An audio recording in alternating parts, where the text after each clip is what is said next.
UP में इस बार का राज्यसभा चुनाव बेहद दिलचस्प हो गया है। बीजेपी ने राज्यसभा की 10 सीटों के लिए होने वाले चुनाव में संजय सेठ का नामांकन पर्ची भरवाकर सपा को परेशानी में ला दिया है।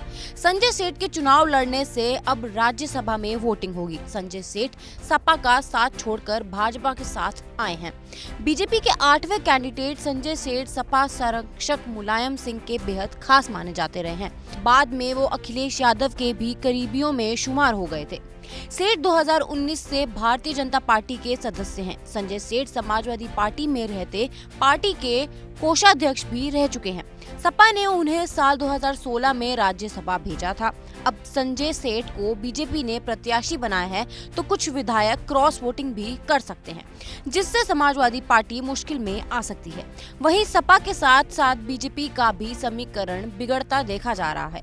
दरअसल समाजवादी पार्टी की तरफ से 3 उम्मीदवारों ने पर्चा भरा है, जिसमें जया बच्चन, रामजी लाल सुमन और आलोक रंजन का नाम शामिल है। वहीं बीजेपी की ओर से 8 उम्मीदवारों ने पर्चा दाखिल किया है, जिसके बाद राज्यसभा चुनाव के लिए कुल 11 उम्मीदवार हो गए हैं।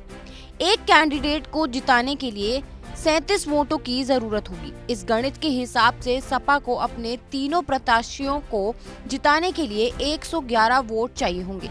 वर्तमान में सपा के पास 108 विधायक हैं। इन विधायकों में पल्लवी पटेल भी शामिल हैं, लेकिन पल्लवी पटेल इन दिनों नाराज चल रही हैं। पहले उनका ये बयान सुन लीजिए।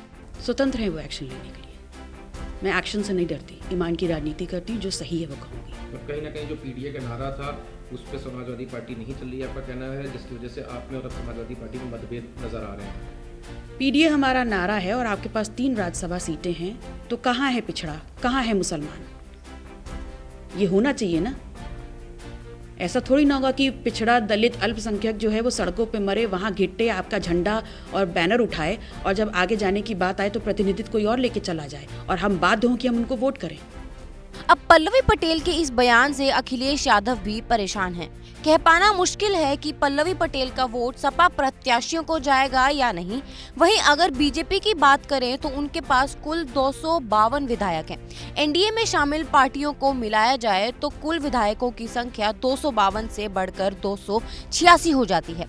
अब अगर बीजेपी को अपने सभी प्रत्याशियों को जिताना है तो उसके लिए उसे 296 विधायकों की जरूरत पड़ेगी, जबकि एनडीए के पास कुल विधायक 286 हैं। ऐसे में सपा और बीजेपी की टेंशन बढ़ना लाजमी है।